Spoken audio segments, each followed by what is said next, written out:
y vi volar por en medio del cielo a otro ángel que tenía el Evangelio eterno para predicarlo a los moradores de la tierra, a toda nación, tribu, lengua y pueblo.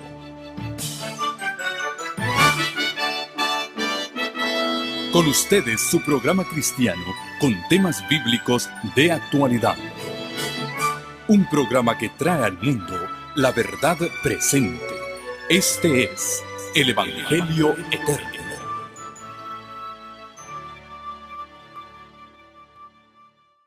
Un feliz sábado para cada uno de ustedes. También a aquellos que a través de los medios de comunicación están unidos a nosotros en la adoración en este día, sean cordialmente bienvenidos. Hoy nos toca estudiar el tema del sello de Dios y la marca del anticristo. El sello de protección y la marca de rebelión. La palabra de Dios nos habla acerca de estos dos símbolos que están mencionados en el libro de Apocalipsis. En Apocalipsis capítulo 7, comenzando en el versículo 1, nos dice así. Apocalipsis 7, 1. Después de esto vi a 4 ángeles de pie sobre los 4 ángulos de la tierra, que detenían los 4 vientos de la tierra, para que no soplase viento alguno sobre la tierra, ni sobre el mar, ni sobre ningún árbol. Versículo 2. Vi también a otro ángel que subía de donde sale el sol, y tenía el sello del Dios vivo. Y clamó a gran voz a los 4 ángeles, a quienes se les había dado el poder de hacer daño a la tierra y al mar, diciendo: no hagáis daño a la tierra, ni al mar, ni a los árboles, hasta que hayamos sellado en sus frentes a los siervos de nuestro Dios. Versículo 4, y oí el número de los sellados, 144,000 sellados de todas las tribus de los hijos de Israel. Por un lado está el ángel que viene de donde sale el sol, del este, y trae el sello del Dios vivo para colocarlo en la frente de los siervos de nuestro Dios. Y Juan dice: oí el número de los sellados. 144,000 sellados de las tribus del pueblo de Israel. No se refiere aquí en el libro de Apocalipsis al Israel carnal o a las tribus literales, ya que en el Nuevo Testamento el Israel de Dios se identifica con aquellos que son del Cordero, que son del Mesías, que aceptaron la esperanza del pueblo de Israel, y por esto ahora pertenecen a las tribus de Israel, al pueblo de Dios. El número son 144,000. Hoy vamos a estudiar un poquito de ese grupo que recibe el sello de Dios. Y de entrada quiero decirles que no voy a tratar de definir o de especificar si el número 144,000 es un número literal, es decir, que son 144,000, ni uno más ni uno menos, o si es un número simbólico. Si es un número simbólico, pueden ser más de 144,000, pero también pueden ser menos.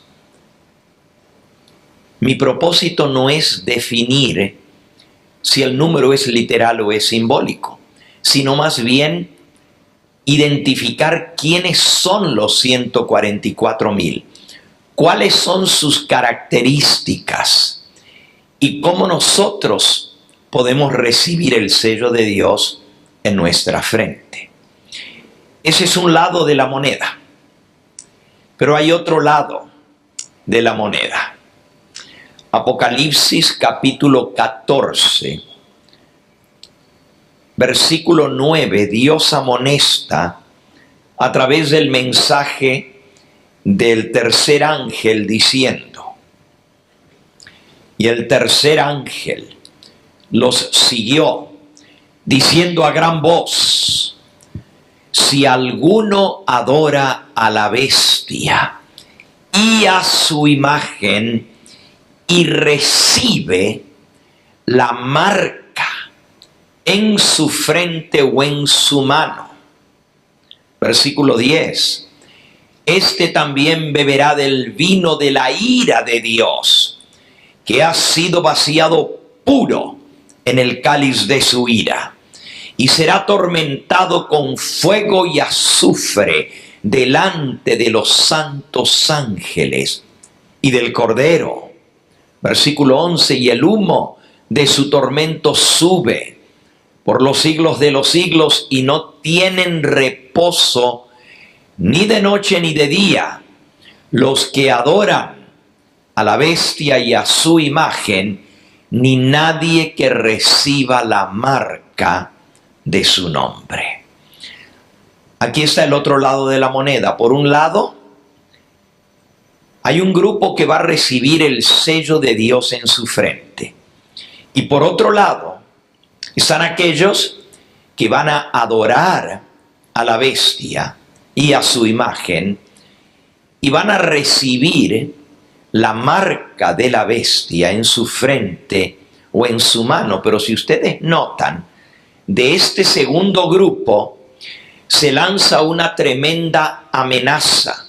Bueno, no es una amenaza, es una declaración, la más solemne, la más fuerte que jamás se haya dado en la historia de la humanidad.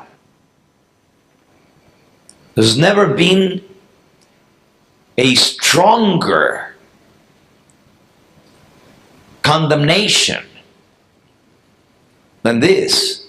Nunca ha habido una amenaza, una condenación tan terrible como la que dice el mensaje del tercer ángel.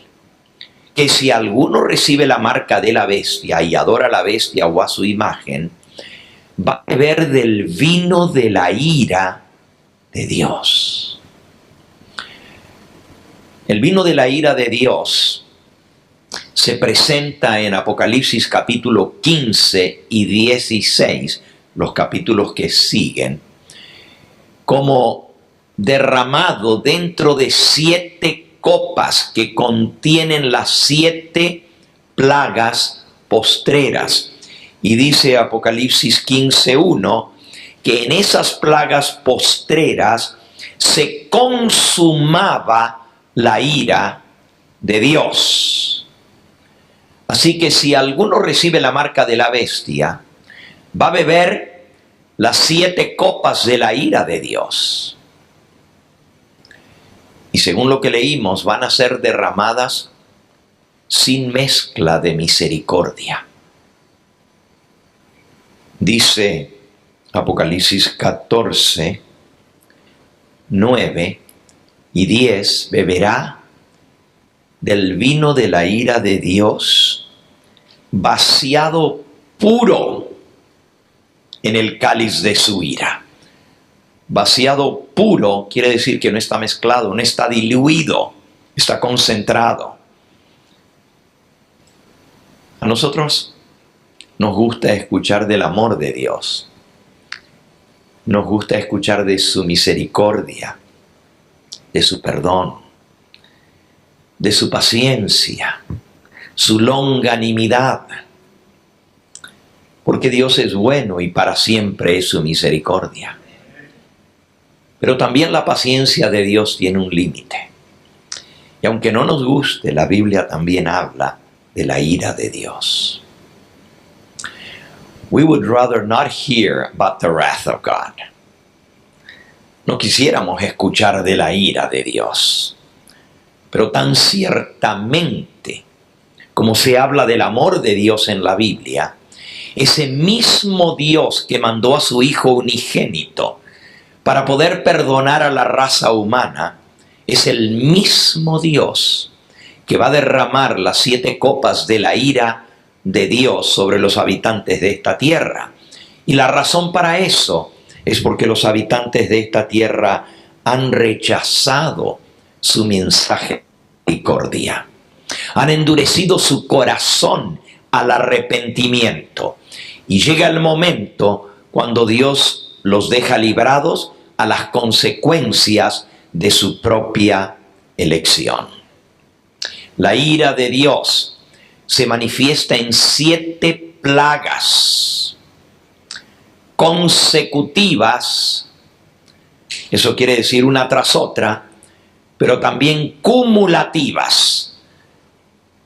Se derrama la primera y sigue derramándose la primera y se le agrega la segunda y se le suma a la primera y la tercera se le suma a las 2 anteriores, hasta que al final los habitantes de la tierra van a estar sufriendo las 7 plagas simultáneamente. Si ustedes han leído sobre las 7 plagas postreras, saben que son los flagelos más terribles que jamás haya sufrido el ser humano. Por eso anoche vimos que Jesús decía que la gran tribulación va a ser como nunca fue desde que hubo gente hasta entonces, ni la habrá. Lo único que va a prevenir que los seres humanos reciban las plagas postreras va a ser que tengan el sello de Dios. Ahora, como estamos hablando de algo tan serio como es la ira de Dios y la ira del Cordero, para nosotros la palabra Cordero es sinónimo de alguien manso. Cordero es Cristo, quien dio su vida por nosotros. Pero en Apocalipsis capítulo 6 nos dice, versículo 17, decían a los montes y a las peñas, caed sobre nosotros y escondednos del rostro de aquel que está sentado sobre el trono y de la ira del Cordero. Noten, la ira del Cordero. Versículo 17, porque el gran día de su ira ha llegado y ¿quién podrá sostenerse en pie? Así que está la ira de Dios y la ira del Cordero. ¿Se imaginan cuando el Cordero se enoje? Yo no quiero estar del lado de aquellos que van a recibir la ira del Cordero. Prefiero estar del lado de aquellos que reciban la misericordia y no la ira. Pero al rechazar la misericordia, lo único que queda es ira. Por eso es tan importante que entendamos esto. Y de entrada quiero decir que las 7 copas de la ira de Dios, no es que Dios las manda específicamente para hacer daño a los habitantes de la tierra. Hay alguien que leímos ayer que se llama el destructor, el desolador, el exterminador, en hebreo Abadón y en griego Apoleón. Y ese ser que Apocalipsis capítulo 9 le llama el ángel del abismo.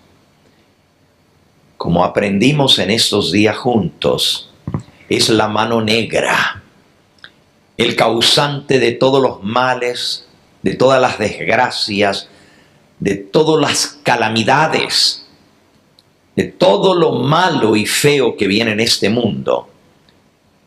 No viene de Dios. Entonces, ¿por qué la Biblia habla de la ira de Dios que va a ser vaciada pura en el cáliz de su ira? ¿Será que Dios se enoja al igual que el hombre? Aprendimos la primera noche que cuando la maldad, cuando el pecado y la rebelión contra el Dios del cielo, la violencia y la inmoralidad llegaron a cierto límite que Dios estableció, Dios dijo: basta, no contenderá mi espíritu con el hombre para siempre. Y le puso término. Y Dios dijo: voy a castigar la maldad sobre los habitantes de la tierra. Y vino un tremendo diluvio que se llevó a todos los rebeldes. Por cierto, fueron bien pocos los que se salvaron, nomás 8 personas. Y de esas 4 parejas Dios comenzó borrón y cuenta nueva. Y de ahí se pobló la raza humana nuevamente. Ahora, la ira de Dios no se manifiesta como el hombre, porque Dios no es hombre para enojarse como nosotros. La ira de Dios es un celo santo contra lo malo. Repito, la ira de Dios es un celo santo, no contra el que hace lo malo, sino contra lo malo. Pero obviamente, el que hace lo malo va a cosechar el castigo que recibe lo malo. Pero la Biblia dice que Dios no quiere la destrucción del ser humano. En el libro de Ezequiel, en el capítulo 33, dice el versículo 11: vivo yo, dice Jehová el Señor, que no quiero la muerte del impío, sino que se vuelva el impío de su camino, de su mal camino, y que viva. Volveos, volveos de vuestros malos caminos. ¿Por qué moriréis, oh casa de Israel? Dios no quiere la destrucción del malo. Prueba de eso es que envió a su Hijo para pagar la deuda del pecado, para que todo aquel que crea en Él no se pierda, mas tenga vida eterna. Entonces, ¿qué es la ira de Dios? La ira de Dios es un enojo santo, cuando después de tanto amor y misericordia mostrados por el universo, el Dios del cielo, el Padre y su Hijo Jesucristo y el Espíritu Santo, se menosprecia ese amor, se pisotea esa misericordia, se tiene por basura el cariño de Dios y su deseo de salvar al hombre. Y entonces Dios dice: pues si no quieren, ¿qué más? Pero no es que Dios es vengativo. Y Él dice: porque no quisieron, allí les va. Algunos tienen ese concepto de Dios, que Dios es un Dios que castiga lo malo con furia, que se enoja y que se venga. Nada más está más lejos de la realidad. Ya leímos: vivo yo, dice Jehová el Señor, que no quiero la muerte del impío. Él no quiere de la destrucción de los seres humanos. Por eso ha hecho provisión para nuestra salvación. Pero cuando el hombre rechaza impunemente la misericordia, el amor, el perdón de Dios, Dios lo deja librado a su propia elección. Lo voy a explicar de esta manera. ¿Manda Dios las tinieblas? Las tinieblas vienen de Dios, Él las creó. La Biblia dice que en Él no hay sombra, en Él no hay tiniebla. Dios es luz y no hay en Él ni siquiera una pizca de oscuridad. Entonces, ¿de dónde viene la oscuridad?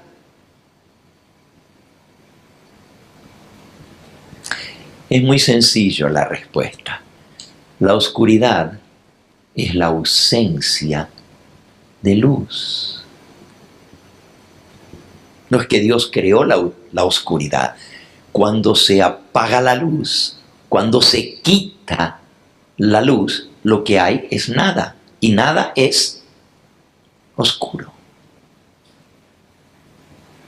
De igual manera, la ira de Dios es cuando el hombre rechaza su amor y misericordia. Y Dios retira su amor y protección, no porque Él no quiera amar, sino porque el hombre no quiere recibir ese amor. ¿Y qué es lo que queda cuando no hay luz? Tinieblas. ¿Qué es lo que queda cuando no hay amor? Ira. Consecuencias. Déjenme leerles una cita muy interesante. Aquí en el libro Eventos de los Últimos Días, dice así, en el capítulo Las 7 últimas plagas, página 246. Se me mostró, dice la mensajera del Señor, se me mostró, eso es algo que Dios le mostró, que los juicios de Dios no vendrán sobre los impíos directamente del Señor. Qué interesante, no vienen directamente de Dios, sino de esta manera. Aquí está cómo vienen esas copas de ira. Los impíos se colocan más allá de la protección de Dios. Dios advierte, corrige, reprueba, señala el único camino seguro. Luego, si aquellos que han sido el objeto de su cuidado siguen su propio curso, independientemente del Espíritu de Dios, tras repetidas amonestaciones, si eligen su propio camino contrario al de Dios, entonces Dios ya no encarga a sus ángeles que impidan los decididos ataques de Satanás contra ellos. Es el poder de Satanás lo que está obrando en las calamidades del mar y de la tierra, trayendo desgracia, angustia y destrucción, barriendo multitudes para asegurarse su presa. Dios, sigue diciendo, usará a sus enemigos como instrumentos para castigar a aquellos que hayan seguido sus propios caminos perniciosos, por los cuales la verdad de Dios ha sido tergiversada, juzgada equivocadamente y deshonrada. Así que, ¿quiénes van a infligir los juicios de Dios? Los mismos enemigos de Dios, los ángeles del maligno. ¿Y cómo lo hacen? Porque Dios le dice a los ángeles poderosos que están deteniendo, aguantando, ya no detengan más los vientos. Y cuando los ángeles de Dios se retiran, el mundo queda sumido en una escena caótica en manos de Apolión, en manos del destructor. Imagínense con cuánto dolor, con cuánta consternación y tristeza Dios dará la orden: suelten los vientos. Si Él dice, yo no quiero la muerte del impío. sino que se vuelva el impío de su mal camino y que viva.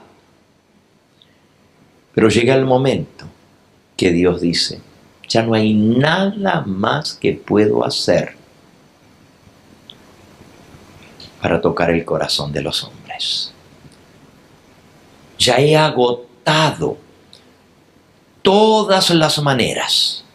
He hablado de todas las formas. He mandado mis mensajeros. He hablado permitiendo que Satanás los sacuda para que vean su furia, pero ni aún así escarmientan. Entonces, no hay nada más que pueda hacer. Escogieron ese camino. Quedan ahora en las manos de aquel a quien escogieron, del jefe que ellos buscaron, Satanás. El Espíritu de Dios, sigue diciendo la cita, termina por retirarse de la tierra. Aquí está.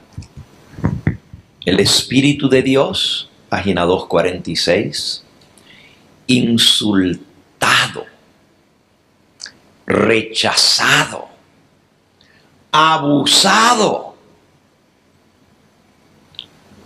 Porque el Espíritu de Dios es el que nos lleva al arrepentimiento.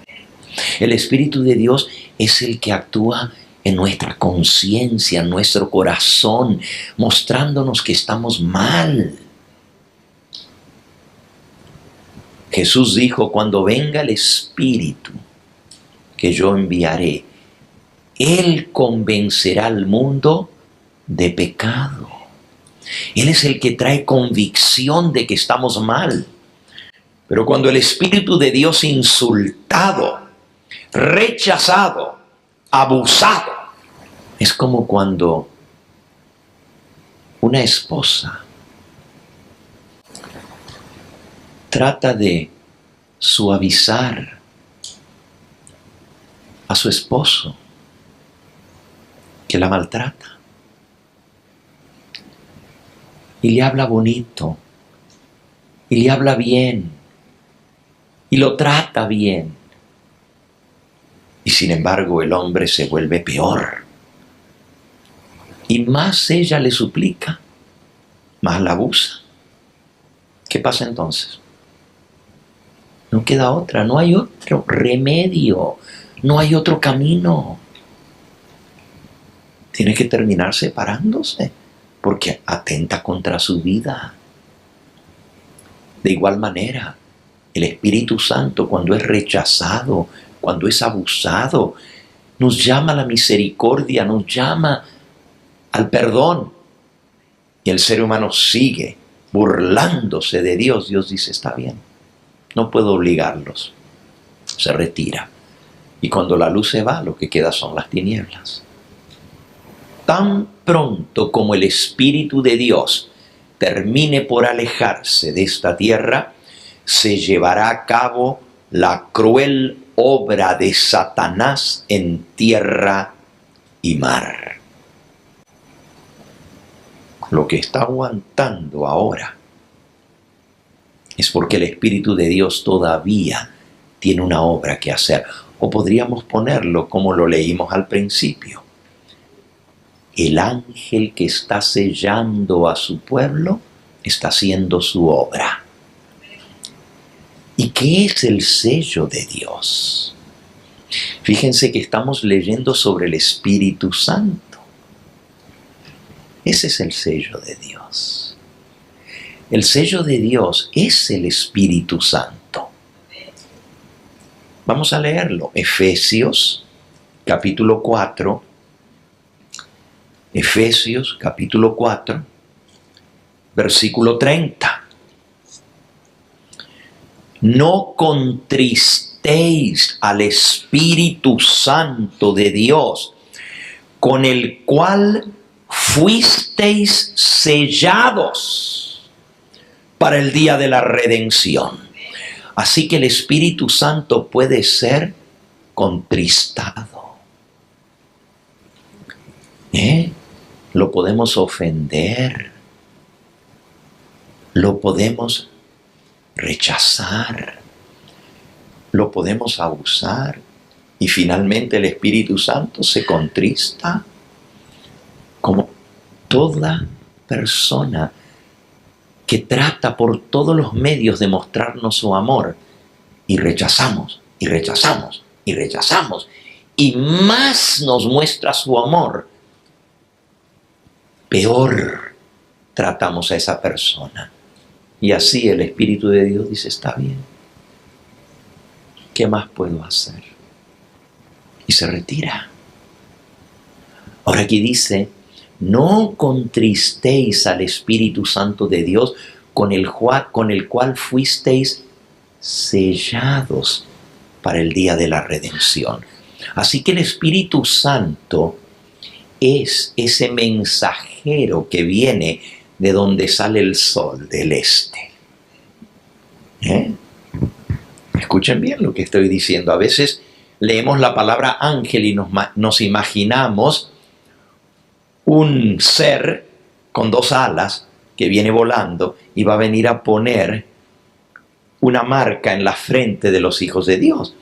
La palabra ángel en griego es ángelos y quiere decir mensajero.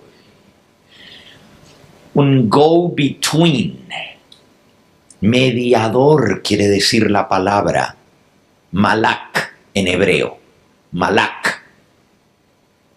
Un ángel es un mediador, un intermediario.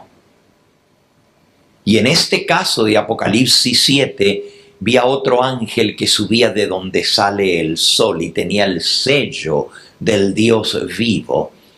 Ese mensajero es un mensajero divino, es un mensajero celestial. Es el mismo Espíritu Santo, Él es el que nos sella para el día de la redención. Leamos otro versículo allí mismo en Efesios, en el capítulo 1. Dice el versículo 13. En Él también vosotros, habiendo oído la palabra de verdad. Efesios 1:13. Habiendo oído la palabra de verdad, el evangelio de vuestra salvación, y habiendo creído en Él, en Cristo, fuisteis sellados con el Espíritu Santo de la promesa. ¿Con qué somos sellados? Con el Espíritu Santo. Cuando creemos en Cristo, comienza esa obra del Espíritu Santo en nosotros. Se llama la santificación. Porque a través de la justificación, Dios nos declara justos, perdonados. No nos inculpa el pecado. Dice, no importa lo que hayas hecho, estás perdonado. Eso es justificación. Pero santificación es la obra de quitar el pecado y la rebelión en nuestra vida y de hacernos a la voluntad de Dios, a que volvamos a reflejar en nosotros su imagen. La justificación puede suceder en un minuto. En el momento en que yo reconozco que soy pecador, me arrepiento, confieso mi pecado y creo que Jesús pagó por la deuda de mi pecado, en ese mismo momento soy perdonado. Estoy justificado. No porque yo sea justo, sino porque Él es justo. Porque Él pagó la deuda. Se canceló mi deuda completa del pecado. Ya no debo nada. Por eso estoy justificado. Pero eso no quiere decir que estoy sanado del pecado. El Señor me perdona, pero todavía hay marcas del pecado en mí. Hay poder del pecado en mí. Y Dios tiene que erradicar eso de mi vida. Se los pongo con esta ilustración. ¿Qué es la salvación? ¿Qué quiere decir salvar? A ver, demos una ilustración. Solamente se puede salvar a algo que está perdido. No se puede salvar a algo que no está perdido, ¿verdad? Si un barco está en alta mar y lanza una señal de SOS. SOS. A stress o distress signal. Una señal auxilio. Digamos que el barco está averiado. Golpeó contra un témpano de hielo y se rasgó un lado. Y se le está metiendo el agua rápidamente, se está llenando. El barco está perdido. No puede hacer nada por sí solo para salvarse. Ya está dañado, ni modo que lo arreglen allá en alta mar. Todo el cargo viviente que trae, todas las personas están condenadas a irse al fondo del mar. Por eso lanza el distress signal, la señal de auxilio, pidiendo que alguien lo venga a socorrer, que lo venga a salvar. Imaginemos que ese barco trae muchas personas a bordo. No es un transatlántico, pero es un barco de pasajeros. Y ahora viene un barco gigantesco que escuchó la señal. Y es el que está más cercano al lugar del episodio. Es un barco gigantesco del ejército. Y se acerca rápidamente a donde está el barco averiado que se está hundiendo.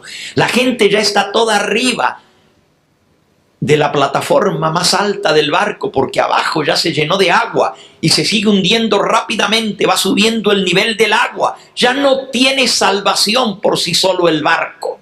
Se está hundiendo. Pero ahora viene el barco gigantesco y se le pone al lado del barco perdido, averiado.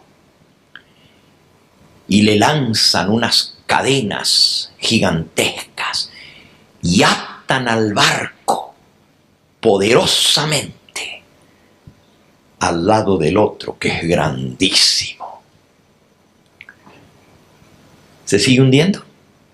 ¿Por qué? Porque ahora el que está flotando, ¿cuál es? El barco grande, pero el otro, como está atado, no se hunde. Podríamos decir que el barco se salvó. ¿Está salvado, sí o no? Está salvo. Está salvo. Y ahora el barco grandote lo va conduciendo amarrado. Poco a poco lo va llevando al puerto seguro. Y cuando llegan al puerto, toda la tripulación, la gente que venía en el barco, pueden descender y se salvaron. Porque el barco se salvó. Porque alguien, no ellos, porque ellos no tenían el poder de salvarse a sí mismos, pero alguien más poderoso lo salvó. ¿Están entendiendo la ilustración, verdad? Ese poderoso es Cristo que nos salvó. Ahora les pregunto a ustedes, ¿el barco está salvo en el puerto? Está a salvo. Pero no está sano. Todavía el barco está averiado. Lo atan con amarras al muelle, porque si no se sigue hundiendo. Le ponen flotadores alrededor para que no se siga hundiendo. Y ahora viene el proceso, que no es nada fácil, de reparar el barco. Y reparar el barco para que vuelva a estar sano y salvo toma tiempo. Así es la salvación. La justificación, Dios nos salva. Pero la santificación nos repara, nos sana del pecado, nos da el poder para vencer el pecado, para que no nos hundamos. Son los dos procesos. Cuando una persona acepta a Cristo, dice, gloria a Dios, soy salvo, pero todavía no está sano. ¿Cuántas personas se bautizan y no entienden esto? Después que se bautizan, tropiezan y caen y dicen, uy, ¿de qué me sirvió bautizarme si mira, volví a pecar? Y abandonan todo, porque dicen, no, yo pensé que Jesús me había salvado, pero mira, ya estoy otra vez hundido. ¿Y por qué se hundió? Porque se soltó del que lo estaba haciendo flotar. Mientras estamos agarrados de Cristo, no nos hundimos. Pero la pura verdad es que el que no entiende que hay un proceso que el Espíritu Santo hace en nosotros, se va a desanimar. Y ese proceso no sucede en un segundo, en un minuto. El Espíritu Santo inicia su obra en nosotros, reparando el barco para que pueda otra vez navegar a flote. Y esa reparación en nosotros se llama la santificación. Es darnos la victoria para vencer el pecado. Y esa es la obra del Espíritu Santo. Ahora, el Espíritu Santo es el sello. Dice, con Él fuisteis sellados. ¿Fuisteis sellados? Con el Espíritu Santo de la promesa. El Espíritu Santo es el medio, es el instrumento que Dios usa para sellarnos. Quiero que entiendan esto. La palabra sello, porque hoy estamos hablando del sello de Dios, y la segunda parte del tema es la marca o el sello de la bestia. La palabra sello tiene un doble significado. Le llamamos sello al instrumento que se usa para sellar. Si yo digo, por ejemplo, este documento aquí no está sellado, le falta el sello. No tiene valor. ¿A qué me refiero? ¿Qué le falta? Pero ese sello no se refiere al instrumento. Se refiere a la marca que deja el instrumento y que autentica el documento. En cambio, si yo digo, este documento no está sellado, pásame el sello para sellarlo.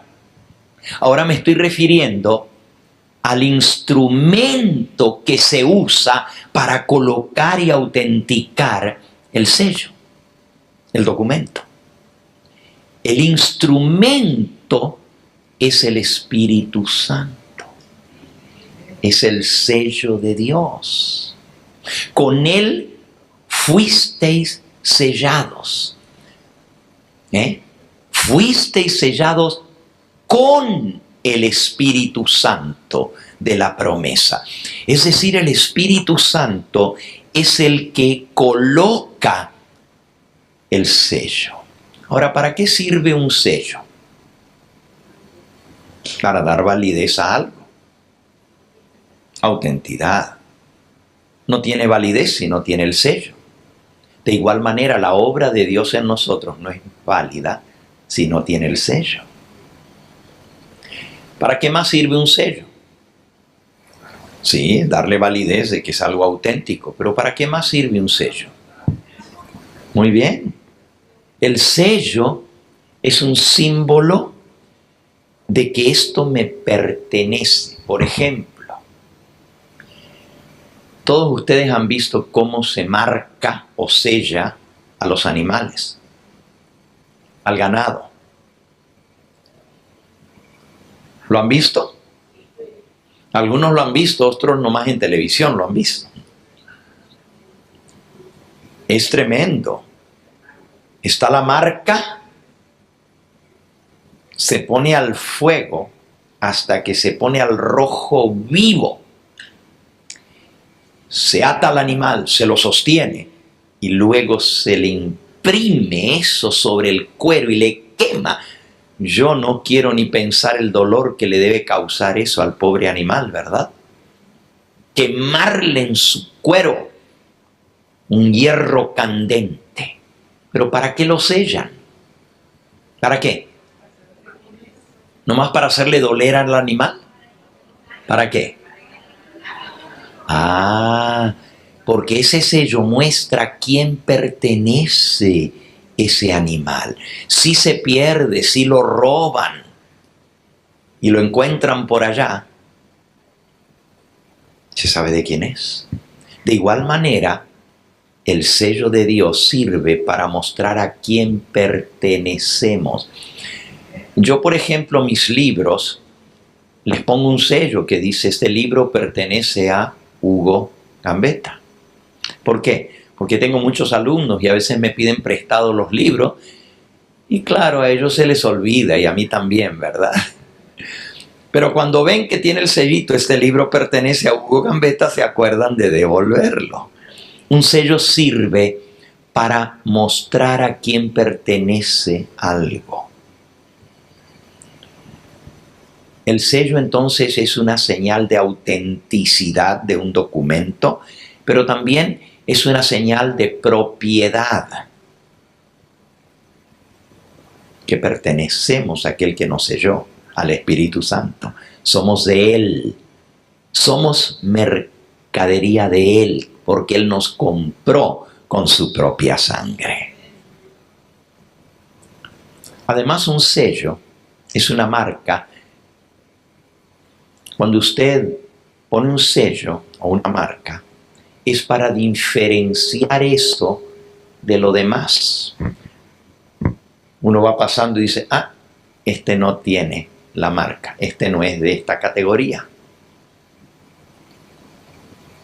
Para eso se marca algo. Yo, por ejemplo, cuando paso los nombres de las personas que asisten a una reunión, les pongo una marca para saber que esa tarjeta ya la copié y ya la metí en la computadora. Y luego, si se me traspapelan, ya sé que esa la copié, no tengo que volver a buscar en la computadora a ver si está ya el nombre ingresado, porque ya lo puse. Pero esa marca me ayuda a diferenciar eso de lo demás. De igual manera, el sello que Dios coloca en sus hijos nos separa, nos diferencia de los demás. Pero se va a usar esa marca como una señal de protección. El que tenga la marca no es igual que los demás.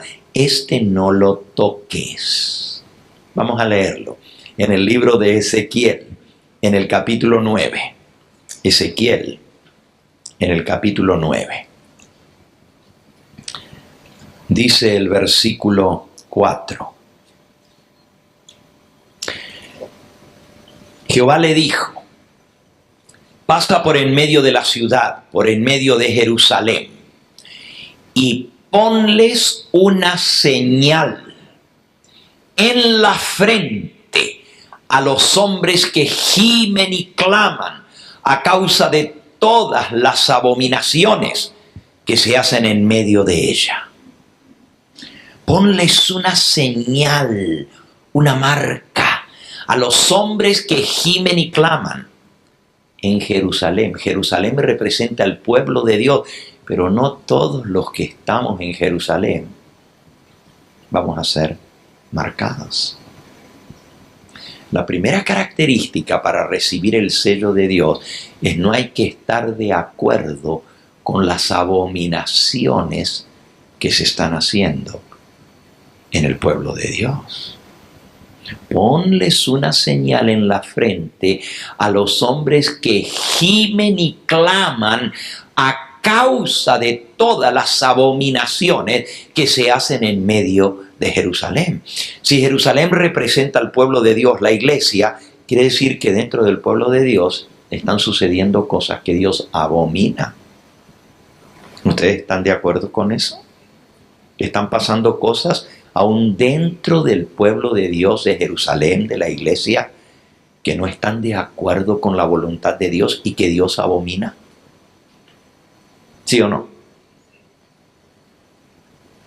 Todo el capítulo 8 de Ezequiel, el anterior, nos habla de esas abominaciones que se estaban haciendo en aquella época de Ezequiel entre el pueblo de Dios. Y entonces Dios le dice al varón vestido de lino que trae el sello de Dios, le dice: ponle una señal en la frente a los que gimen y claman por las abominaciones que se están haciendo en medio del pueblo de Dios. Así que lo que nos diferencia del resto es la angustia de alma, el gemir, el clamar, el no estar de acuerdo, no ser conformistas con las cosas malas que están sucediendo dentro del pueblo de Dios. If you shut up, if you don't say anything about it, then you're responsible. Si tú te callas, si no gimes, si no clamas, si no dices nada, eres aparcero. You're part of it. Eres parte de eso. Por eso la primera característica para recibir el sello de Dios es gemir y clamar por las abominaciones que se están haciendo dentro del pueblo de Dios. Pero ¿por qué en la iglesia, en el pueblo de Dios, va a suceder eso? Siempre ha sido así. ¿Que no pasó lo mismo en la época de Noé? El mismo pueblo de Dios se corrompió. ¿Se acuerdan que hablamos hace 2 noches atrás de 2 pecados que precipitaron el diluvio? 2 pecados grandes. Pero yo nomás les expliqué uno, ¿se acuerdan? Ahora les voy a decir el otro. 2 pecados. Fue que el hombre comenzó a hacerse como si fuera Dios, a jugar a ser Dios. Comenzó a manipular genéticamente la creación de Dios y a crear nuevas especies de animales y a manipular también la genética del hombre. Eso ya lo leímos el jueves, ya estudiamos de eso. Pero hay otro pecado que hizo que Dios diga basta. En Génesis, en el capítulo 6, dice el versículo 1: aconteció que cuando comenzaron los hombres a multiplicarse sobre la faz de la tierra y les nacieron hijas, versículo 2, viendo los hijos de Dios que las hijas de los hombres eran hermosas, tomaron para sí mujeres, escogiendo entre todas. Y dijo Jehová: no contenderá mi espíritu con el hombre para siempre, porque ciertamente él es carne, serán sus días 120 años. Dios le puso término, 120 años y no más. ¿Por qué? Porque los hijos de Dios estaban mezclando con las hijas de los hombres. Ahora, yo estoy al tanto que hay algunas iglesias y organizaciones que dicen que fue que los hijos de Dios, los ángeles, tuvieron relaciones con seres humanos. Eso enseñan los mormones, eso enseñan los testigos de Jehová. Que ángeles, obviamente ángeles caídos, pero seres espirituales, se metieron con seres humanos y eso fue lo que causó el diluvio. Para nosotros, la mensajera del Señor nos explica en qué consistió ese pecado que precipitó que Dios diga basta, que Dios diga no más. Voy a destruir la tierra y a los habitantes de ella porque el pecado ha llegado al colmo. Escuchen cómo lo explica la mensajera del Señor.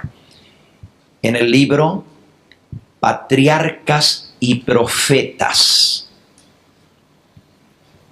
En el capítulo Set y Enoc. Patriarcas y profetas. El capítulo Set y Enoc. Ese capítulo comienza, está justo antes del diluvio, es el capítulo 6, porque el 7 es el diluvio. Y comienza en la página 66.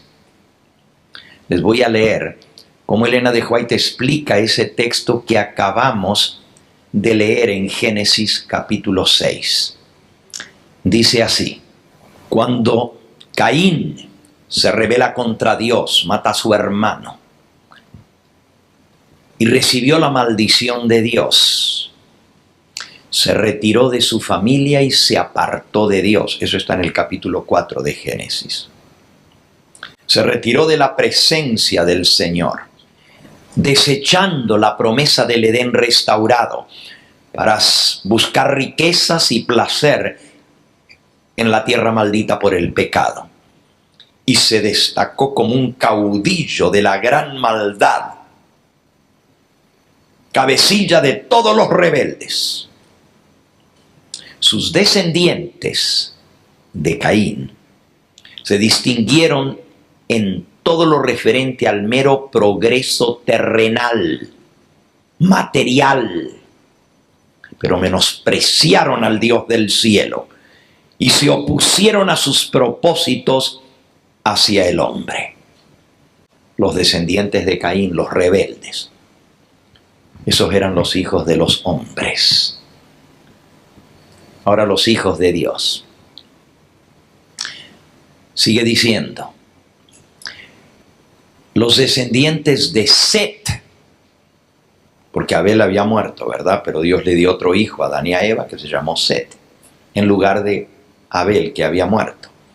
Los descendientes de Set siguieron los caminos del Señor, adoraron al Dios verdadero y se mantuvieron leales a los propósitos de Dios, al plan de redención y a su santa ley. Durante algún tiempo las dos clases, los descendientes de Caín y los descendientes de Set, permanecieron separadas las dos clases. Se esparcieron del lugar en que se habían establecido primeramente, y los descendientes de Caín se dispersaron por todas las llanuras y los valles donde habían estado antes los hijos de Set. Pero los descendientes de Set, para escapar de la influencia contaminadora de la descendencia rebelde de Caín, se retiraron a las montañas y allí establecieron sus hogares en las alturas de los cerros. Qué interesante. Miren desde cuándo el verdadero pueblo de Dios, para no contaminarse, se va a las montañas. Desde antes del diluvio, desde apenas creado el mundo, los descendientes de Set huyeron de la corrupción de los descendientes de Caín y se fueron a vivir en las montañas, lejos de la corrupción de los valles. Mientras duró esta separación, los descendientes de Set mantuvieron el culto al Dios verdadero en toda su pureza. No se mezclaron. Qué interesante que la Biblia, a lo largo de todos los libros, nos dice que el pueblo de Dios tiene que mantenerse separado, puro. No os contaminéis, no os juntéis. Les leo solo un versículo, 2 de Corintios, capítulo 6, para que ustedes vean cuán categórico es Dios al respecto de no juntarnos con aquellos que deshonran a Dios. Dice el versículo 14, no os unáis en yugo desigual con los incrédulos. 2 de Corintios 6:14. Porque ¿qué compañerismo tiene la justicia con la injusticia? ¿Qué comunión la luz con las tinieblas? ¿Qué concordia Cristo con Belial? ¿Qué parte tiene el incrédulo con el creyente? ¿Qué acuerdo hay entre el templo de Dios y los ídolos? Porque vosotros sois el templo del Dios viviente. Como dijo Dios, andaré entre ellos, habitaré con ellos, seré su Dios y ellos serán mi pueblo. Versículo 17 de 2 de Corintios 6. Por lo cual dice, salid de en medio de ellos y apartaos, dice el Señor, y no os contaminéis, no toquéis lo inmundo, y seré para vosotros por padre, y vosotros me seréis hijos e hijas, dice el Señor Dios Todopoderoso. Así que para ser hijos del Todopoderoso, para que Dios habite entre nosotros y que seamos su pueblo, no podemos contaminarnos. Tenemos que apartarnos. Miren desde cuándo viene esto que Dios manda en su palabra. Y termina diciendo la mensajera del Señor, mientras las dos descendencias se mantuvieron separadas, el pueblo de Dios fue fiel a Dios en guardar sus mandamientos, en no contaminarse. Pero con el transcurso del tiempo se aventuraron poco a poco a bajar a los valles. Los hijos de Dios que vivían en los montes comenzaron a mandar a sus hijos a las universidades en los valles, a conseguir trabajo allá en las ciudades, porque cuando uno vive en la montaña no es ciudad, la gente vive apartada. No puedes hacer una gran ciudad en la montaña, pero en el valle sí. Por eso todas las ciudades están en los valles, porque ahí puedes amontonar la gente en un poco lugar. Y comenzaron a aventurarse, a mezclarse con los habitantes de los valles. Esta asociación produjo los peores resultados. Vieron los hijos de Dios que las hijas de los hombres eran hermosas, atraídos por la hermosura de las hijas de los descendientes de Caín. Los hijos de Set desagradaron al Señor juntándose con ellas en matrimonio. Muchos de los que adoraban a Dios fueron inducidos a pecar mediante los halagos que ahora estaban constantemente ante ellos, y perdieron su carácter peculiar y santo. Santo quiere decir apartado. Eso es lo que quiere decir. Es tan básico el concepto que cuando hablamos de santidad o de santificación, lo que significa es apartarse. Apartarse del pecado, apartarse de las tinieblas, apartarse del error, apartarse de la inmundicia. Ser santo significa estar separado de la corrupción. Al mezclarse con los depravados, llegaron a ser semejantes a ellos en espíritu y en obra. Menospreciaron la ley de Dios. Fijaron su atención en la prosperidad, en el gozo terrenal, en la diversión, y descuidaron los mandamientos del Todopoderoso. A los hombres no les pareció tener en cuenta a Dios. Se desvanecieron en sus pensamientos y su necio corazón fue entenebrecido. Por eso, Dios los dejó a su elección, los entregó a una mente reprobada. el pecado se extendió ahora por toda la tierra como una lepra mortal. Parecía que ya no había fieles de Dios en la tierra. ¿Y qué dijo Dios? Se acabó, basta. El libro del profeta Amós presenta a Dios como si fuera un ser humano que va por las calles con una linterna buscando si encuentra algún fiel, con una lámpara.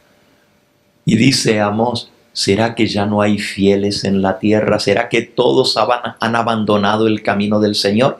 Y así parece estar el mundo hoy en día, hermano. Por eso me gustó el canto de la hermana anoche, ¿verdad? Que era para reflexionar y me hizo reflexionar. Porque decía, ¿dónde están los Enoc? ¿Dónde están los Daniel? ¿Dónde están los 3 jóvenes hebreos? ¿Dónde está el puro José? Ya no hay, porque parece que el mundo entero está corrompido. Por eso Dios tiene una obra de purificación, de santificación. Esta obra se llama el sellamiento. Y el sellamiento es ir colocando la marca de Dios que separa de los demás. Así que el sello también es una marca de separación. Yo sé que yo he enseñado las 3 P's del sello de Dios. Una marca de protección, una marca de posesión o pertenencia, que le pertenecemos a Él, y una marca de perfección. Pero ahora estoy hablando de una marca de separación. Porque el sello de Dios muestra que estamos separados. Y eso es exactamente lo que dice la palabra de Dios. Busquen por favor Primera de Timoteo, capítulo 2, a ver qué es el sello. Segunda de Timoteo, capítulo 2, versículo 19. Segunda de Timoteo 2, 19 dice, pero el fundamento de Dios está firme, teniendo este sello. Aquí está el sello. Conoce el Señor a los que son suyos. Así que ¿para qué sirve el sello? Igual que la marca en los animales, para saber a quién pertenecen, ¿verdad? Conoce el Señor a los que son suyos. ¿Y para qué otra cosa sirve el sello? Apártese de iniquidad todo aquel que invoca el nombre de Cristo. Si no nos apartamos del pecado, de la iniquidad, de la maldad, no tendremos el sello de Dios. Así que la primera característica es que van a estar gimiendo y clamando por las abominaciones que se hace en el pueblo de Dios. Y Dios dice, apártense. ¿Qué comunión tiene la luz con las tinieblas? Hace unos días atrás, una hermana me decía, pastor, ¿qué hago? Me llamó por teléfono. En la ciudad donde yo vivo no hay iglesia del Evangelio Eterno. Y yo voy a la iglesia adventista. Y yo le dije, está bien, hermana, pues es la misma iglesia. Me dice, no, pastor. Yo tengo mis nietecitos. Y en el culto tienen una batería al frente y tocan tambores y tocan platillos. Y los que dirigen la música en la iglesia bailan dentro del templo. Yo no quiero que mis nietos se críen viendo eso. Van a pensar que esa es la manera de adorar a Dios. ¿Cómo yo puedo seguir allí si no es lo mismo? Qué difícil, ¿verdad? A veces decimos, bueno, yo voy y agarro lo bueno. Y agarro lo bueno y pues lo malo, lo obvio, lo paso por alto. Pero ¿qué compañerismo tiene la luz con las tinieblas? ¿Qué parte el creyente con el infiel? Es muy difícil mantenerse puro en medio de la corrupción reinante y sobre todo para las mentes de nuestros hijos y nuestros nietos que todavía no están maduras para discernir entre lo correcto y lo incorrecto, entre lo bueno y lo malo. Por eso, si tienes niños, ten cuidado donde los llevas, porque se van habituando y ya después no le ven nada malo a eso. Pues ¿qué tiene de malo si en la iglesia lo hacemos? Y para ellos la iglesia es lo bueno. Por eso Dios nos llama a gemir, a clamar por las abominaciones que se están haciendo dentro del pueblo de Dios. Si no, nos quedaremos sin el sello de Dios. La obra del Espíritu Santo es sellarnos. El sello de Dios, ¿qué dije hasta ahora que es el sello de Dios? ¿Qué es el sello de Dios? ¿Ok? El sello, el instrumento que Dios usa para apartarnos de lo malo, es el Espíritu Santo. ¿Y cómo lo hace el Espíritu Santo? Nos habla nuestra conciencia, nos habla por la palabra y nos dice, eso está mal. Todo cristiano que ama al Señor y se ha entregado a Él, siente esa vocecita en su corazón, en su mente, que le dice, this is not good, don't do that. Todo aquel que está en relación con el Señor, todo aquel que tiene ese nexo del Espíritu Santo en su vida, escucha la voz de Dios que le dice, you did wrong, that's not good, you did wrong. Y si tú escuchas esa voz, la obedeces, te arrepientes y dices, sí, Señor, reconozco que hice mal, no debiera haber ido allí, no debiera haber hablado como hablé, no debiera haber visto lo que vi, no debiera haber leído lo que leí, no debiera haberme juntado con los que me junté, no debieran haber salido de mis labios las palabras que salieron. Perdóname, Señor. Si yo soy humilde a la voz del Espíritu Santo y reconozco, Dios utiliza eso para limpiarme. Obviamente es la sangre de Cristo la que me limpia, pero eso me ayuda a apartarme, porque si yo sé que está mal y tengo algo en mi conciencia, en mi corazón, que me está diciendo no lo hagas, apártate, te hace daño, no mires eso, no oigas eso, no escuches esa música, no vayas a tal lugar, y yo le hago caso, es el medio que utiliza el Espíritu Santo para irme santificando, limpiando, en el sentido de darme el poder para vencer aquello. Porque el Espíritu Santo es un poder, es una persona que da poder. Recibiréis poder, dijo Jesús en Hechos 1:8, cuando haya venido sobre vosotros el Espíritu Santo. El Espíritu Santo es el que nos fortalece, pero nosotros tenemos que tomar la decisión de escuchar la voz de Dios. Dios nos habla por su palabra. Escuchen bien ahora, porque hay personas que dicen, ay, Dios me habló. Pero resulta que lo que Dios le habló no está de acuerdo con lo que está aquí. Pero ellos están bien convencidos de que Dios le dijo, Dios me habló. You know what? God does not contradict himself. Dios no se contradice. Y si Dios te habló y te dijo algo que contradice el libro de Dios, tú sabes que no es del Espíritu Santo. Una vez yo le estaba dando estudios bíblicos a una señora en Glendale, aquí en California. Estaba jovencito yo.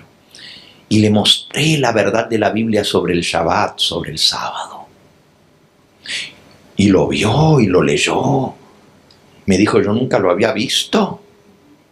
Y le dije, ¿qué vas a hacer, mi hermana, ahora? Me dijo, tengo que pensar sobre esto. Una decisión muy importante. Le voy a consultar al Señor. A la semana siguiente que yo volví, estaba toda sonriente y me dijo, ya Dios me contestó. Qué bueno. ¿Y qué le dijo el Señor? Me dijo que a Dios no le importa si es sábado o domingo. Con tal que le demos un día, eso es lo que a Él le gusta. Hermana, ¿y dónde usted escuchó esa voz? ¿En la Biblia? No. Es que Dios me habló a mí. ¿Y cómo le habló? Pues yo estaba pensando en eso y de pronto se me vino ese pensamiento a mi mente y era tan clarito. Dios acepta lo que tú le des. Cualquier día está bien para Él. Cuidado con aquellos que dicen Dios me habló. Sí, Dios te habla, pero siempre va a estar de acuerdo a su palabra. Así que Dios habla por su palabra y Dios habla por la conciencia cuando te dice esto está bien, esto está mal. Y si nosotros no somos duros, no endurecemos nuestro corazón, el Espíritu Santo nos va a guiar a toda verdad. Y la palabra de Dios es esa verdad. Y va a poner nuestra vida en armonía con su palabra. Entonces el Espíritu Santo es el instrumento que Dios usa para sellarnos.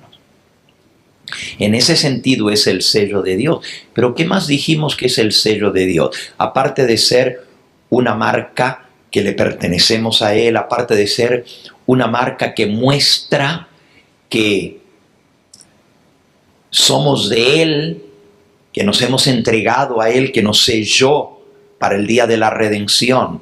Aparte de ser una marca de protección para cuando venga la tribulación, definamos un poquito más profundo qué es el sello de Dios. ¿Qué es lo que el Espíritu Santo sella en nosotros? Sí, hermana, muy bien, muy bien. El Espíritu Santo es un sello de perfección.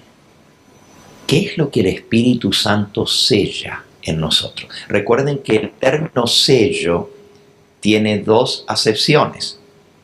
Primero, si yo digo, pásame el sello, voy a sellar el documento, estoy pidiendo un instrumento para sellar. Pero si digo, este documento no tiene el sello, me estoy refiriendo a la marca que deja el sello en el papel. Eso también se le llama sello. ¿Qué es la marca que deja el Espíritu Santo en nosotros, que sella en nosotros? ¿Cuál es? Muy bien, hermana. Muy bien. Vamos a leerlo. Está en el libro de Isaías, en el capítulo 8. Isaías, capítulo 8, versículo 16. Isaías 8, 16. Dice así. Apta el testimonio. Sella la ley entre mis discípulos. Ata el testimonio. Cuando atamos algo, es que está amarrado. Y cuando sellamos algo, es que está autenticado. Ata el testimonio de Dios en nosotros, de su palabra. Ata el testimonio entre mis discípulos y sella la ley. Lo que el Espíritu Santo hace en la obra de la santificación es sellar la ley. Es decir, el resultado de la obra del Espíritu Santo, que es el sello de Dios, el instrumento, va a ser que mi vida va a estar marcada, va a estar identificada, va a estar señalada por la obediencia. Si yo no obedezco los mandamientos de Dios, el Espíritu Santo no está en mí, porque el Espíritu Santo es santo, y santo quiere decir apartado de toda iniquidad, y la iniquidad es pecado, y el pecado es transgresión de la ley. Entonces, si yo estoy sellado con el Espíritu Santo, es que voy a estar apartado del pecado y voy a guardar los mandamientos de Dios. Ven qué interesante. En el libro de Hebreos, ahora en el Nuevo Testamento, ya leímos allí en Isaías 8:16, ata el testimonio, sella la ley. Ahora vamos al libro de Hebreos, en el capítulo 10, dice el versículo 15, y nos atestigua lo mismo. Atestiguar quiere decir dar testimonio. Nos atestigua lo mismo el Espíritu Santo.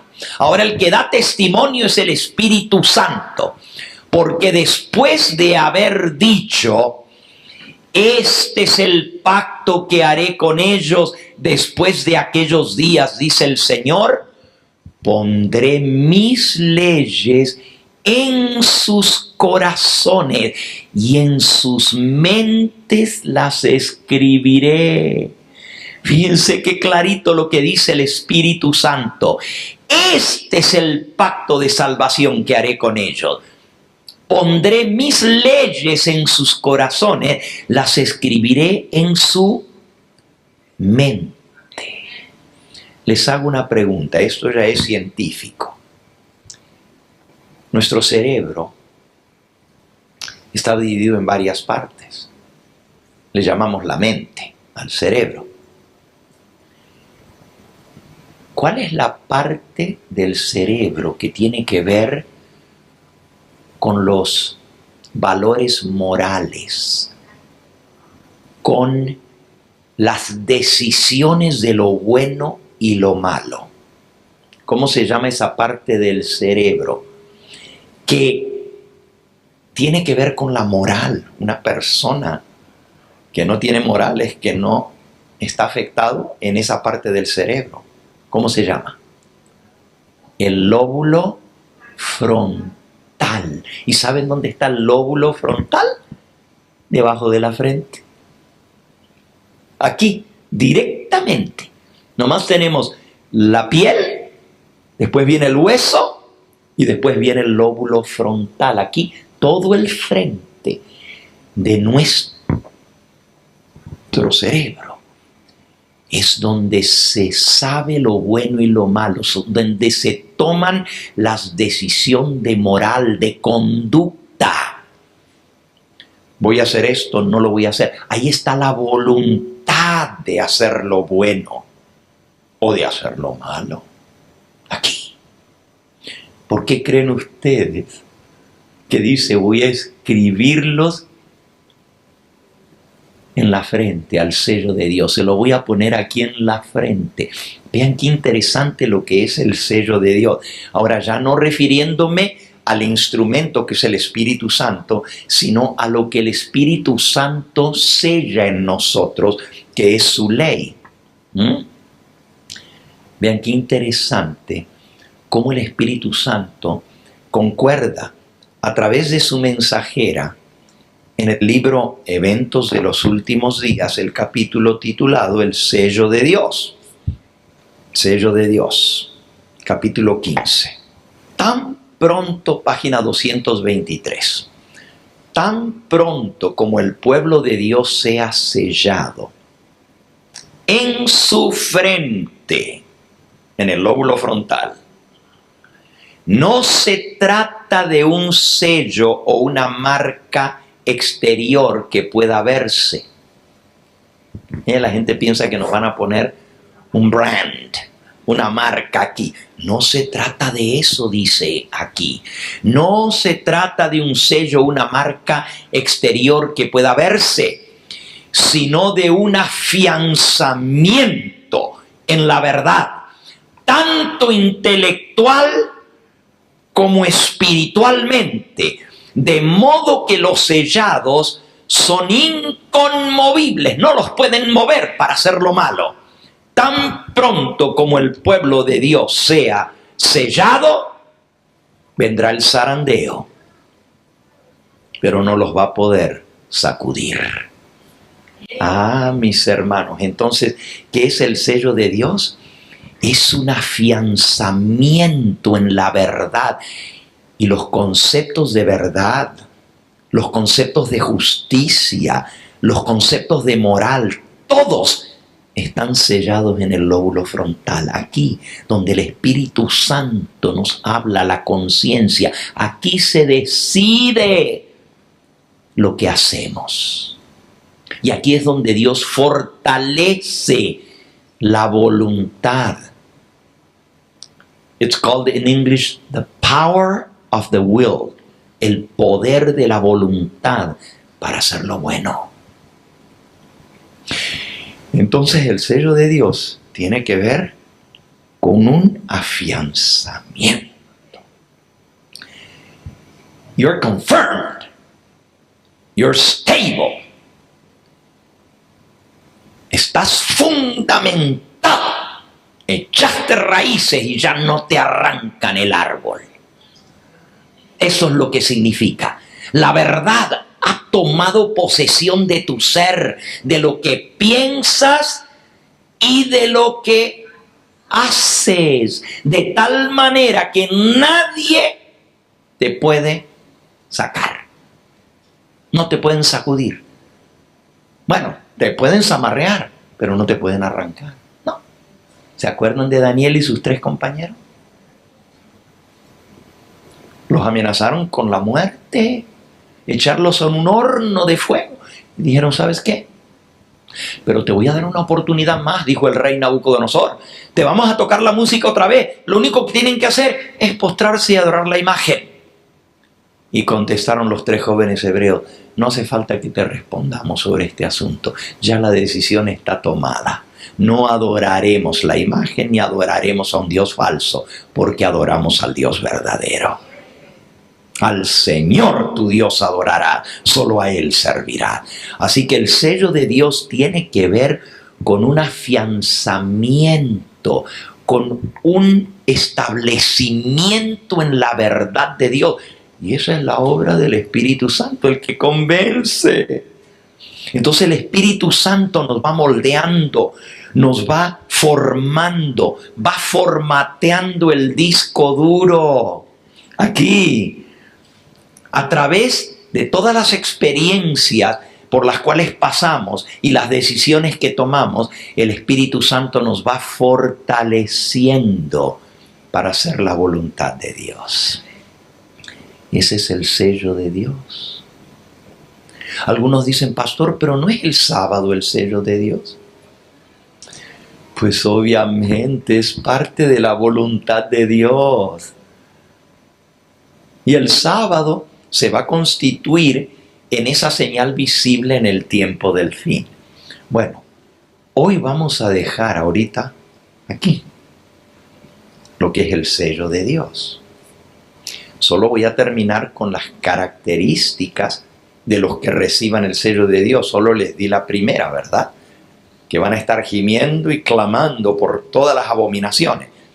Les voy a dar las demás, no las vamos a estudiar ya. Pero esta tarde vamos a hablar del otro lado de la moneda, que es la marca de la bestia. ¿Ok? Vamos ahora a Apocalipsis 14 y este va a ser nuestro último pasaje que vamos a considerar. Apocalipsis 14. Dice así, versículo 1 en adelante. Después miré, y aquí el Cordero estaba en pie sobre el monte de Sión, y con él 144,000 que tenían el nombre de él y de su padre escrito en la frente. Los 144,000 que están con el Cordero tienen el nombre del Cordero y del Padre escrito en la frente. No se trata solamente de tener el nombre correcto. Algunos dicen, bueno, si tú no dices Yahshua HaMashiach, no estás bien, no tienes el nombre correcto. Si tú no dices Yahweh o Yahvé, no tienes el nombre correcto. Yo sé cuáles son los nombres de Dios y por eso los uso, pero en el idioma hebreo.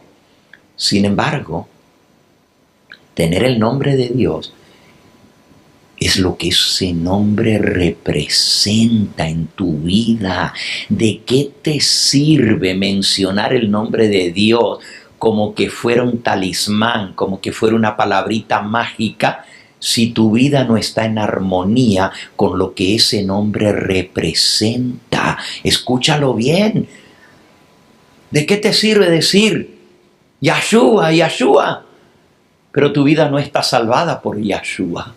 Porque Yahshua quiere decir Yahweh es Salvador. Pero si Él no te salvó a ti del pecado, si todavía estás viviendo en inmundicia, no te has apartado de la iniquidad. ¿Qué fue lo que leímos? Apártese de iniquidad todo el que invoca el nombre del Señor. Pero si tú dices que invocas el nombre del Señor, que tengo el nombre, pero no tienes el carácter. Por eso dice que los 144,000 tienen el nombre del Cordero y de su Padre escrito en la frente. Es importante conocer el nombre verdadero de Dios. Es importante porque ese nombre tiene un significado. Y ese significado nos enseña quién es Dios. Pero para yo tener el nombre de Dios en la frente, tengo que tener el carácter de Dios en mi vida. Próxima característica. Oí una voz del cielo como el estruendo de muchas aguas. Versículo 2.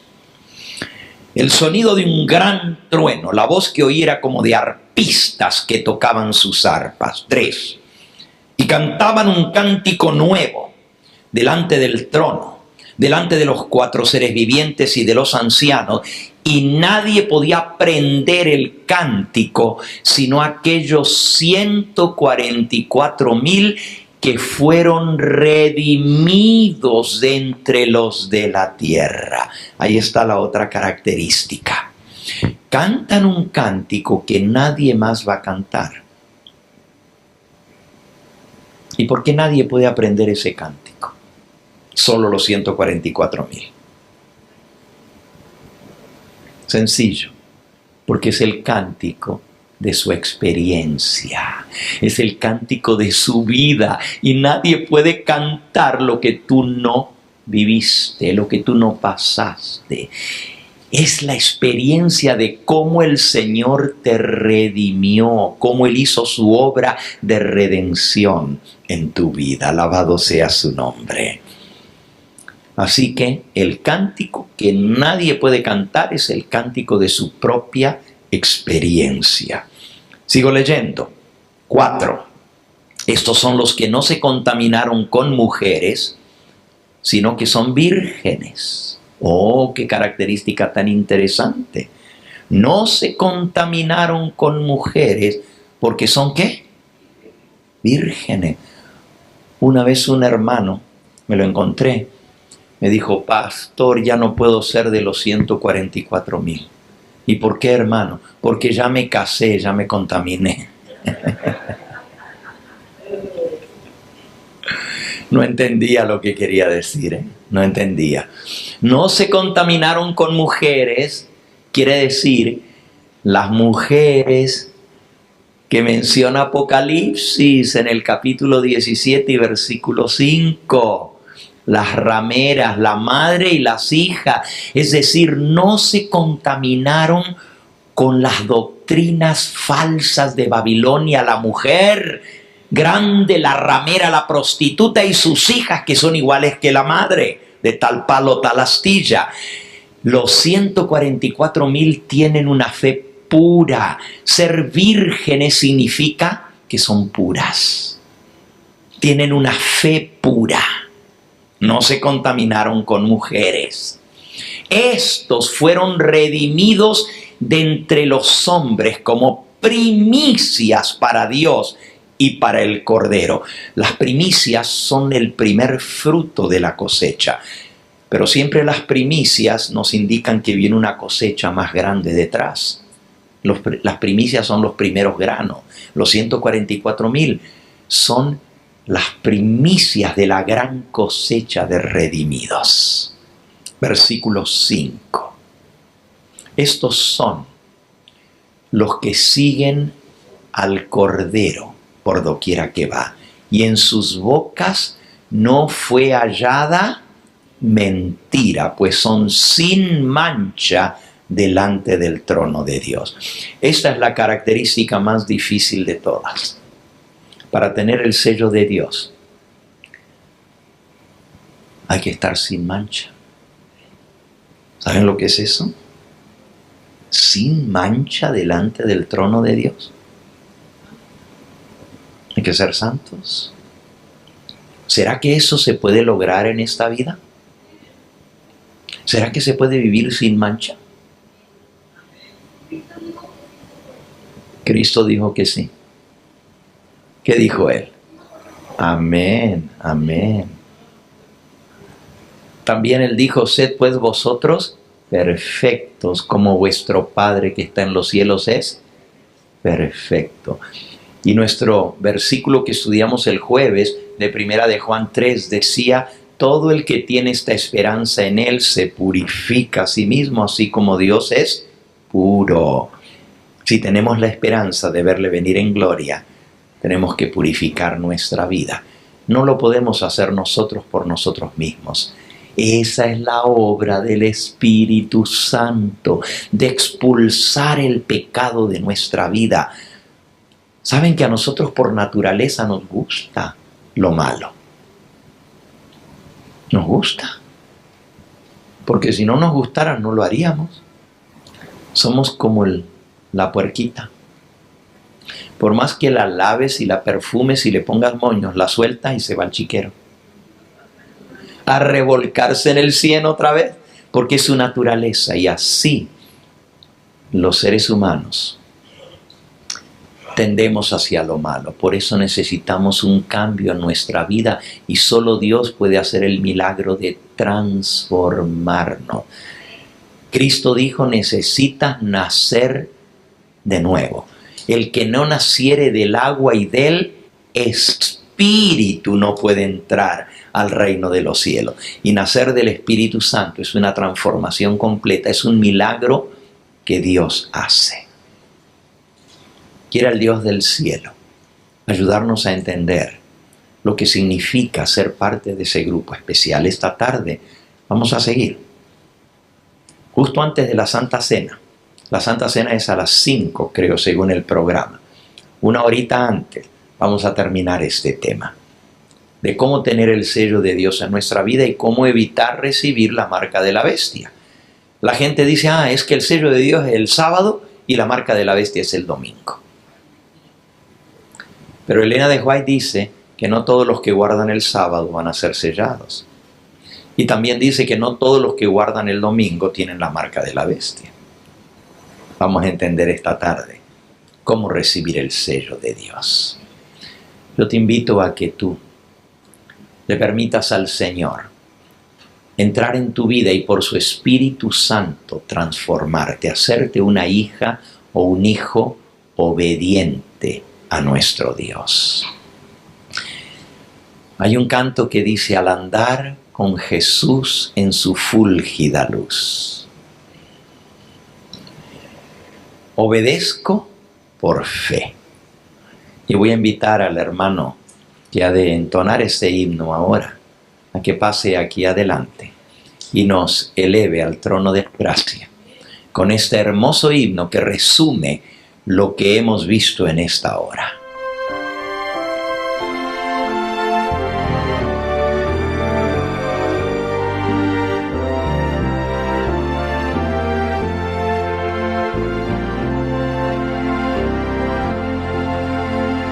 Al andar con Jesús en su fulgida luz, en mi senda su gloria veré y su voz he de oír, pues promete vivir con aquel que obedece por fe.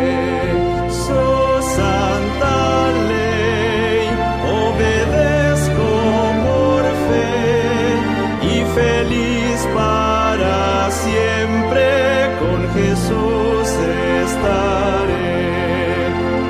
Si trabajo y penar, tengo aquí que cargar, fortaleza en Jesús obtendré, pues alivia su amor, mi afán, mi dolor, cuando ve que obedezco por fe.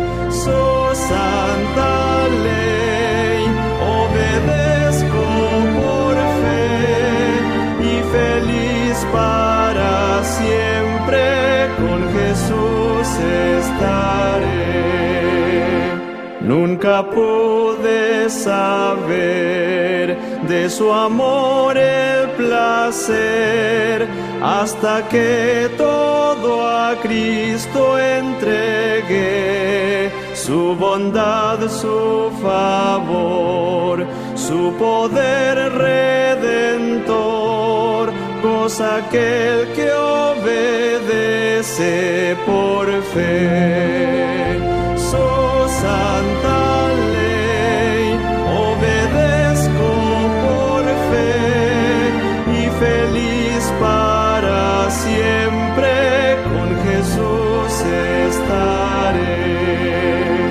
Fiel amigo Él es, sentaréme a sus pies, y a su lado el camino andaré. Lo que Él diga haré, donde Él quiera iré, sin temor obedezco por fe.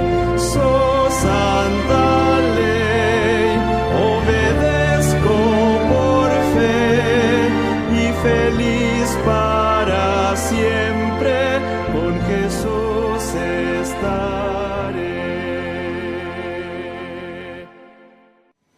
Qué hermoso himno.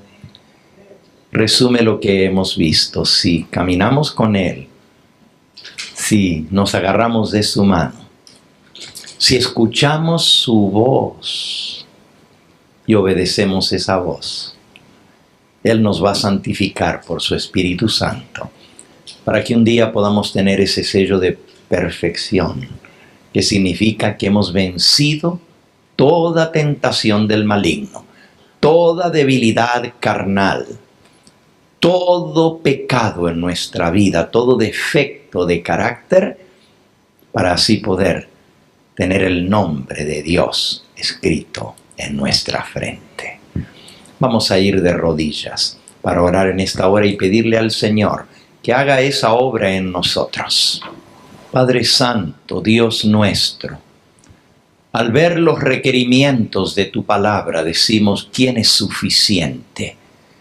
¿Quién puede lograr estas características? Pero tú fuiste un hombre que viviste en esta tierra igual que nosotros, y por el poder del Espíritu Santo en tu vida saliste victorioso. Y tú tienes todo el poder para dárnoslo. Está a nuestra disposición, si tan solo por fe creemos en tu palabra y la ponemos por obra. Señor, te pedimos que tu Espíritu Santo siga trabajando en nuestros corazones, siga convenciéndonos de pecado, mostrándonos las debilidades y defectos de nuestro carácter, para que al reconocerlas se pueda desarrollar en nosotros aversión, asco, aborrecimiento de lo malo y un deseo profundo de agradarte a ti y hacer tu voluntad. Porque el único poder en este mundo que puede darnos la victoria sobre el pecado es el amor a Cristo. Y por amor estamos dispuestos a hacerlo todo, porque te amamos. Y aunque no tenemos la fuerza, humanamente hablando, tenemos el Espíritu Santo a nuestra disposición para sellarnos, para escribir la ley de nuestro Padre Celestial en la fibra más interna de nuestro ser, en la parte más sagrada de nuestro cerebro, en el lóbulo frontal, donde queremos, Señor, reflejar la imagen de Cristo. Sella a cada persona con este mensaje, que se quede grabado en nuestra mente y que lo pongamos por obra. Y nuevamente, Señor, te rogamos por aquellos que aún no han tomado una decisión, que quizás están escuchando tu palabra, están sintiendo tu llamado, pero aún no se han decidido a hacer un pacto de salvación contigo.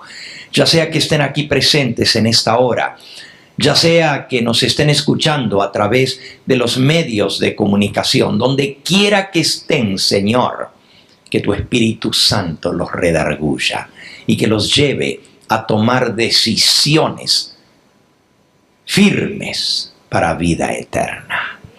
Gracias por escuchar nuestra oración.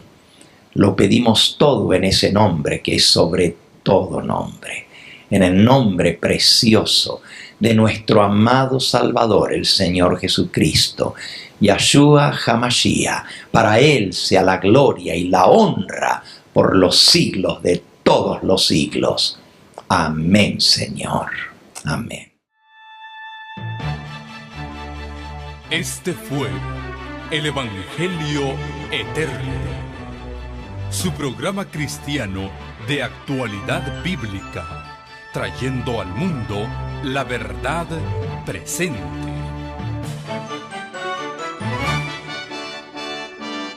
Y vi volar por en medio del cielo a otro ángel que tenía el Evangelio Eterno, para predicarlo a los moradores de la tierra, a toda nación, tribu, lengua y pueblo.